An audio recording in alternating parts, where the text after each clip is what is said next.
دسته عدالت جواکی یا ریوبریا خسریا دموکراتیک دو چارچوبای پیک آنینا بریار عفوی یا کو مجلس گلان دموکراتیک درخسته بو بشادو یمین جگرتی انگرتیگاه علیا یا قامشلو و دیری که هاتن بردان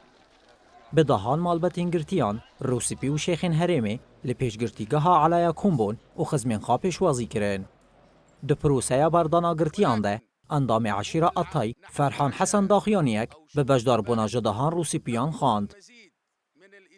کوردیناتور مجلس روسیپیان باکور و جلات سوریه هم بر حسن لسر بریار ریوبریه هنهورگولی آشکره کرن و جمارا کسین کج عفوی سود گرتنه دیار کرد.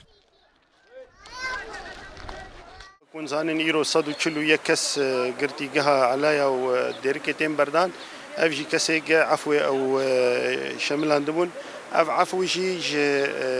ملتقى عشائر اغ بيسو بينجي قولاني الباجاري حسكي هات الدار خستن روسيبيا عشيرة وإيلا وجواكي داخوا زوان جريبه بريا خسر وج دادگه عفو قدر كبه اف عفو جي سر سوريا كسيق دسيويت خوينيت تنية هجماري قشتي اقعفو وشمل كرن 1500 زيادة تره دوش خول حسكي دفعة يكمين هات بردان يرو فالقام شلو يجي ولو فيرنجي بردوامه جعالی خواه بردف که عشیره الشعیطات عبدالباسط العلی سپاسیا ریوبریا خسر لسر وی گاوی کرد و خاصکو ریوبری روشاگرتی اندنجیلی کولین بکه. باسم عشائر دير الزور وعشائر سوريا نشكر الإدارة بناوي من او بناوي ايلن دير زوري او سوريا ام سپاسیا ریوبریا خسر لسر عفوی دکن کو د فروم عشیرین باکور و روشلات سوریه ده پیشکش کربو و ام ریوبری داخواست دکن کو لسر عفوی دن بخابتا ام یک گل و یک پیک هاتنا و ام تنی آشتی دخوازن طالبهم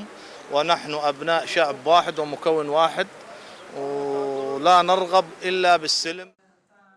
ریوبریا خسریا دموکراتیک آباکور و جلات سوریه ده 17 تیر ماه 2024 ده بریار عفوی درخست اف بریار ده جیویناسی آلی یا قصده مسده و ریوبریا خسریا دموکراتیک ده هاتا داین